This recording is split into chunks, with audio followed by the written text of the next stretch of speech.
Hi everybody, how you doing? It's Renee here. Welcome to the Mama Yoga channel. I'm so excited to have you here today because we have a very special guest. I'm so excited. Miss Kimberly Seals Allers. She's fantastic, and I just want to introduce you guys to her. This is Black Breastfeeding Week, and you know here on the Mama Yoga channel, breastfeeding is such an important topic, and Kimberly is an expert in all things breastfeeding. Just to share a little bit about her with you, she is an award-winning journalist. She is the trusted authority on issues relating to mothers of color. She's the author of the Mocha Manual, which I have. She has the mochamanual.com, a pregnancy and parenting lifestyle destination and blog for African American mothers. And she is Black Breastfeeding 360 and the co-founder of Black Breastfeeding Week. I mean, incredible, and tons of things I haven't even mentioned. So I just want to welcome you to Mama Yoga. Hi, Kimberly. Hi. Today. I'm doing well. Thank you so much for having me. You're very welcome. It's my pleasure. So I just want to jump right in. I'd love for you to just tell me a little bit about your personal background and what led you to this passion for mothers and babies and breastfeeding. Well, I'm really a journalist by trade. And so when I became pregnant, I think I applied my journalistic mind to pregnancy, and I was doing all this research, probably was one of these people who over-researched myself into a tizzy. One of the things that really concerned me was the poor birth outcomes for even college-educated Black women.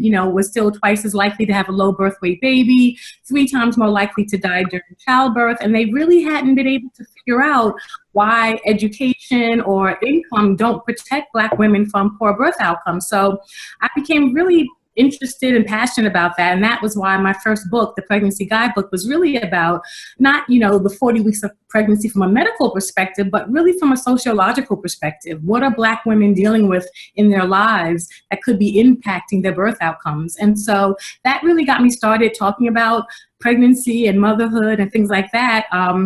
And then once I started talking about how we can have healthier birth outcomes, that led me to talking about how we can make sure our babies are healthy and, thrive and things like that. So breastfeeding was an important extension of the conversation that began with my pregnancy guidebook. And so I really just started using my platform as a writer to talk about my experiences, not really even being that much aware that Black women were, kind of in this racial disparity around breastfeeding. And the more I started researching just my own experience of what my family had said to me or the challenges I had trying to find support locally, I really began to see that my story was not so unique and many women were having some of the same challenges. So I really wanted to do something about it. So that became really an extension of the work that I had been doing, advocating around pregnancy and birth outcomes and then breastfeeding. Mm-hmm. Yeah, I love that because I feel when I got pregnant, I always knew I wanted to breastfeed, but I didn't really know many other women of color who were doing that. It was just something I innately felt like I wanted to do for my child. And same thing, just started researching. And that's even how Mama Yoga came about, because I felt like I didn't see enough of us represented in this space around how we take care of ourselves, especially when we're carrying a child. So when we're ushering life into the world, a very important time, right? And so like you, yeah, I knew I wanted to breastfeed, didn't really know why. I was really passionate about it, didn't really have any girlfriends who looked like me who had that experience, and really wondering why breastfeeding was, new motherhood is isolating enough, but I found breastfeeding to be particularly isolating from a cultural perspective and not having a lot of shared experience in our own community. Yeah. Well, I'd love for you to share a little bit about the history of Black Breastfeeding Week, and just can you talk about, how the week came about and Yeah, so it was really, I can't even say it was a long and planned, and there were flow charts and lots of diagrams. I wrote something and really talking about the fact that for over 40 years, there's been this racial disparity in breastfeeding rates between Black women and white women. And that particularly when we look at the 12 months of breastfeeding, which is really the gold standard and what the American Academy of Pediatrics recommends, that disparity has been as much as 50%, and Sometimes it goes a little bit lower, but it's never really significantly closed. And so I was writing about these racial disparities. And then I happened to say, maybe we need a Black Breastfeeding Week just to help bring awareness, to help people understand how important this is in our community. If we look at the rate of SIDS in our community, which breastfeeding reduces the risk of. If we look at the rate of type 2 diabetes just becoming rampant amongst our children, that breastfeeding reduces the risk of. When we look at the proliferation of infant formula marketing in our communities, it's almost the way they peddle junk food in our areas as well. And so, we really have to create awareness about these systems that are in play, that are impacting how we feed our babies and ultimately their health and our health. I mean, Black women, we know breastfeeding helps reduce the risk of breast cancer. We get that at a disproportionate amount. We die from it at a disproportionate amount, so many things in our community that breastfeeding can at least be one thing that we could be addressing. And so I just wrote about it, and people were saying, well, are you serious? We do a Black Breastfeeding Week? And me and the other two co-founders happened to be at a summit. And it was so funny. I took it as a sign because at the same time that we were talking about, should we do it? It's probably too soon. My friend Jackie Reed, who's, on television, on the Tom Joyner Morning Show, called me just to check in. And I said to her, I'm thinking about doing a Black Breastfeeding Week. Do you think that you might be able to support that? She was like, yes. And so I said, okay, this is a sign. Yeah, for sure. That's a sign right there. So we decided to go forward. We just wanted to create a week of awareness at the end of National Breastfeeding Awareness Month. And this is our third year. You may know this year we're doing our baby lift-ups, our nationally coordinated baby lift-ups around the country. We're so proud of the momentum we're getting with all the cities that are signing up. So it's really exciting, and it's been a real joy to watch this baby grow and watch people really, for the most part, take on to the importance of the idea. Yeah, I love it. I love it. And I love the theme, Lift Every Baby, and I think it's really timely with the Black Lives Matter movement and just like starting from the beginning, how we nurture the babies in our community. And I love that theme. And I was so grateful. Last year, I had my baby, August 3rd, and I wanted to participate so much in Black breastfeeding. I said, oh my God, what is this? But I was so you were just trying to just stay weak, right? I understand. I was so just first throes of motherhood, Yeah. But I was just so excited that it even existed, and I would love for you to talk a little bit more about the Lift Every Baby theme and maybe share any stories of women that have been just how their lives have been changed by the movement that you created. Yeah, I mean, it's so Lift Every Baby is so inspirational for us. Obviously it's a nod to our Black national anthem, Lift Every Voice and Sing. And, we felt strongly that, we focus a lot on the health benefits messaging of breastfeeding, but breastfeeding is empowering, I don't know, but for me, when I was breastfeeding, I felt like a super mama. I was like, I can feed my babies. I wanted to come put some milk in everybody's cereal. I'm like, it was great. So, and we don't talk enough about how it makes you feel. And so to your point, we've really had a tough year as a community. We're seeing our children being undermined, undervalued in the media stereotypes. We're seeing them literally, gunned down and pinned down on the ground. And so we really wanted to do something empowering. We really felt the need to lift our children up and really ourselves too, because it's hard for us as mothers to watch and to feel that kind of powerlessness around our children. And so we wanted to really focus not just on the health benefits messaging, but really on active empowerment that all families could really get around.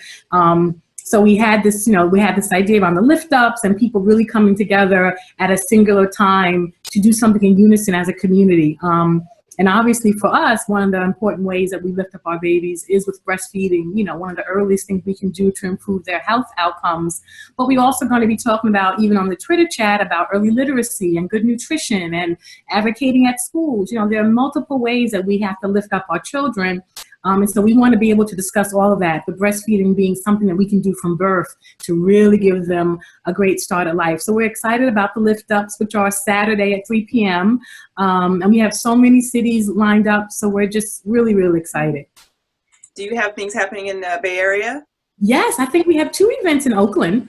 Okay. So we're very, very happy about that. So we have Charlotte and Philadelphia, Brooklyn, of course, here in New York, and Athens, Georgia, Milwaukee. Yeah, we have a lot of cities. People are really just, attaching on to the idea. Detroit, of course, where one of our co-founders, yeah, there you go, where one of our co-founders is based. So we're just really pleased. And, unfortunately, every year we have a little bit of drama. Okay.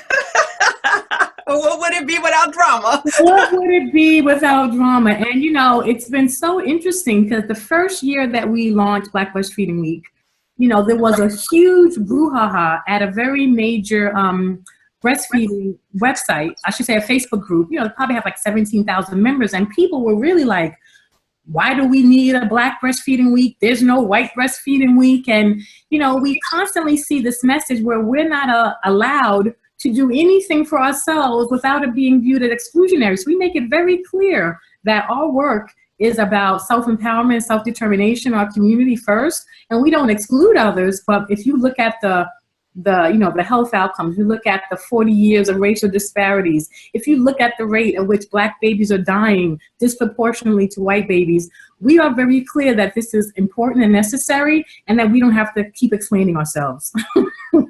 Hello. Totally. I see it in so many movements, not just this, all lives matter. Yeah, every life matters, but we definitely have issues that are specific to our communities that have to be addressed, and in a way that is comfortable. We can see ourselves, we can talk about these issues, and I don't think it excludes anybody. Absolutely not. And so it's unfortunate that when you look at people who, and this has often even come from the professionals within the industry, who are really out there hopefully helping all Black women, and aren't even taking the time to be aware of some of the cultural nuances that may be unique for our experience. We've had a huge disconnect. There's still some of the historical trauma around our role as wet nurses in slavery, where our grandmothers are like, I don't think so. We look at a lot in our communities, like I mentioned about the infant formula marketing. We see a lot of medical professionals not really talking to Black women about the benefits because there's an assumption that they don't do it. So there are so many cultural barriers and nuances, and we look at it as a time for people to get educated on that, so that they can better assist Black women, but also for Black women to, teach each other and share our experiences together. So that's what we love when people start sharing their stories. We get so many stories. People love sharing their stories. And, there's a misconception. There's a popular Facebook group called Black Women Do Breastfeed. And, they've said it, and it's so true. Like, we are doing it, but I think that we haven't felt comfortable to say it, because of perhaps what our family may have said to us, or for us not thinking other people did it. But the more of us begin to share our stories, then it just becomes something that everybody does, it's everybody.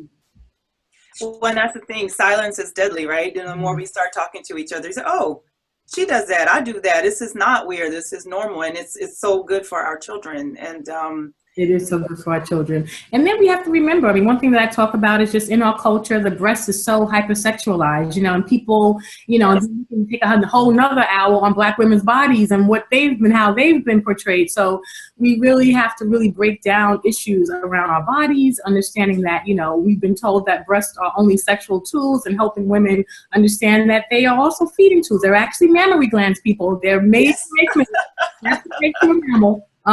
So we really have to kind of get to some of that. And of course, bringing in our men, very, very important for our brothers to be supportive and to be educated. We know sometimes they're not welcomed within the health establishment, and that leads to kind of distance. So we really want this to be a family thing. That's one thing about Black Breastfeeding Week. It's always about something with the family. We bring in everybody. Grandma, bring husband, bring the partner, bring whoever.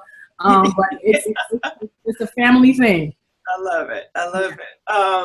So I would love to know a little bit more about Mocha Manual, your site. And also one thing that I know I keep saying I love this, but I just do. The first food desert. I love that. And I would really love to hear more about that, especially, I'm from New Orleans, and I know you've done some work there on the ground and that issue, but also right here in the Bay Area, right in Oakland, right, this whole issue of food deserts being so impactful in our communities, where you like liquor stores and no grocery stores, no fresh foods, no farmers markets. And I love that you coined this term, first food. So please please enlighten us on this. Yeah, so the first food deserts, it was, I was actually in a food fellowship with the Kellogg Foundation, and I was really the first person to look at breastfeeding as a food access issue.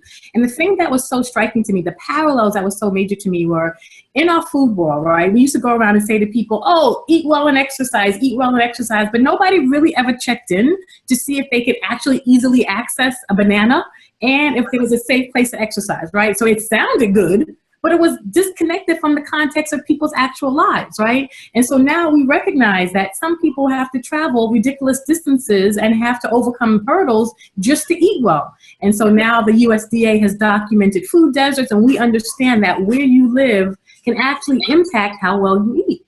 Right. And so I want to look at that from the baby's perspective, right? Because even though, a baby eats, he's in the early days dependent on the mother.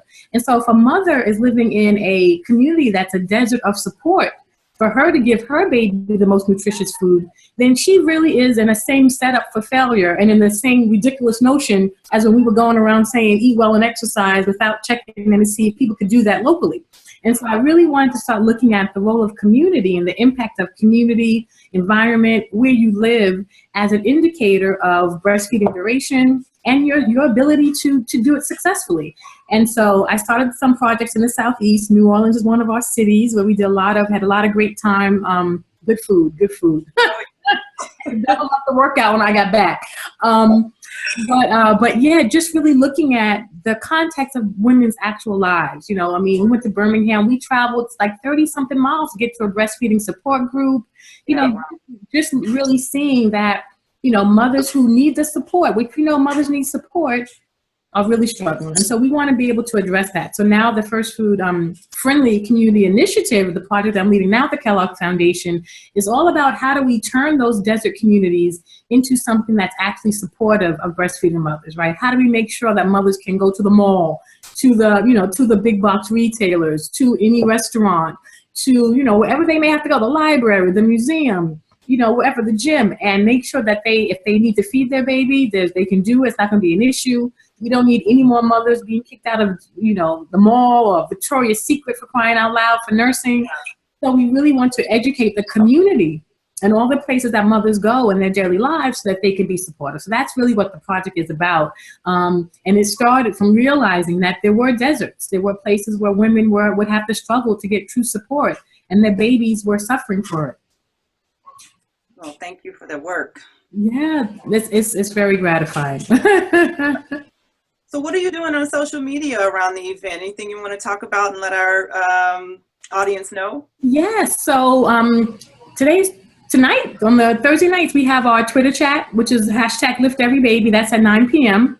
So that's our signature chat. It's always quite popular. We're partnering with Ebony Magazine and a couple of other partners I'm going to forget about. But we have a great Twitter chat tonight. And then on the 29th, we're having our Lift Every Baby event at 3 p.m. Eastern, noon your time, Pacific time. And we're just doing lots of sharing on social media. The Black Breastfeeding Week Facebook page is a place where you can get some great memes, some really fun stuff. People are sharing their stories. People are sharing their pictures. So it's just been great. It's just been great. So I want everyone to go to blackbreastfeeding.org, check out the website. We can get an update on all the events. Get involved with what's going on social media, share your stories, share your pictures, share your opinions, we'll take it. Right. Basically, just get involved. Tell your story. Absolutely, get involved. Yeah. And also, we really want people to understand that Black Breastfeeding Week is not just about people who have breastfed. A lot of mothers may feel, I didn't breastfeed or whatever. If you care about babies, then Black Breastfeeding Week is about you, And if you didn't breastfeed and you're feeling some kind of way about that, there's no need. We will be talking about all the other ways we lift our babies, and we want to create a community where everybody feels welcome, and so that's really one of our goals, because this conversation has to extend beyond the choir, so to speak, of those who do breastfeed and love breastfeeding, so that we start reaching others. And so we invite all to be a part of the conversation, even if you have some questions or concerns. Yes, well, thank you. Please let us know if we can help out in any way, shape, or form. I think, lastly, I just want to ask you some kind of mama yoga questions. So I want to know, what's your favorite way to take care of yourself? How do you keep your mind, body, soul, baby connection going? Yeah, that's such a great question. That's such a great question. I'm a writer, so I'm a reader. So I would say since I was a little girl, books have been my escape, and that probably continues to be the case. I also love a good spa. I something about the touch. I'm a tactile person, so I'm all about the massage at any place I can get one. So, I mean, I think that as a mother, you learn to appreciate smaller moments of, solitude, smaller moments of quiet. I used to be able to take a whole day, do a spa day. I'm like, I can't do a whole day. Right. So I'm about to do a spa moment, and get my 30-minute massage or a 60-minute massage, and then try to escape with a book or do some personal writing. That's really important to me. And sometimes just sitting quietly with my children is a real centering moment for me, because they're very, very a real essential part of who I am and why I do what I do. And so kind of making sure I'm always connected to that is really important. So that's pretty much what I do. I'm also addicted to Zumba. I will say that. All right. However you can get that workout in. That's it. That's it. It gives me a good yoga. I do yoga, not as often as I should. And my girlfriends are always taking me to the classes. I'm like, I think I'm not flexible enough. But I am into like quiet thought, Right.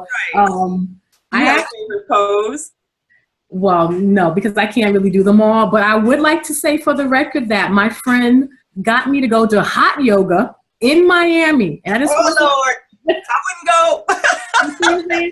And I'm like, anytime a Black woman goes to hot yoga, I think I get extra points for that.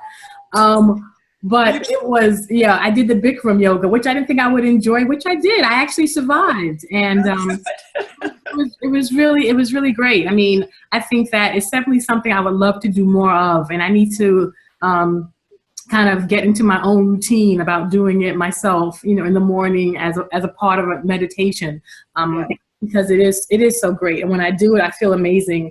I just have to quiet my mind. I'm not good at that. Right.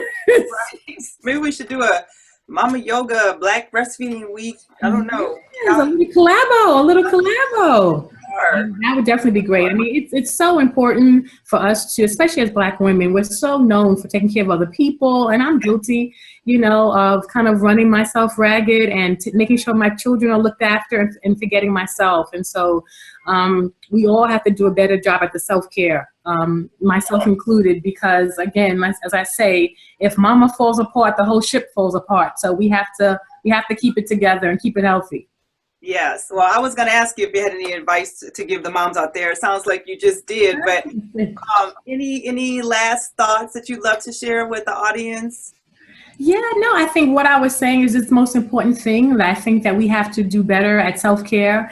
And a lot of times, if you look at some of our health issues, it's really a matter of lack of early detection. If you look at what happens to us with breast cancer and so many things, because we're so busy taking care of others. And we really have to take a moment to be okay to say no. I've learned, recently about the beauty of no. Creating boundaries and limits for myself and realizing that I'm important. And sometimes a lot of that is not valuing ourselves enough to say, I can't put that before me right now, And so kind of learning that has been a great journey for me over the past year that I'm really proud of. And it's helped me to be more focused on my health and some things that I didn't do. I got my mammogram, I got my pap smear, I got everything done. Like all my blood. I'm like, okay. Found out I was vitamin D deficient, learned about how that is very common on Black women and what I can do.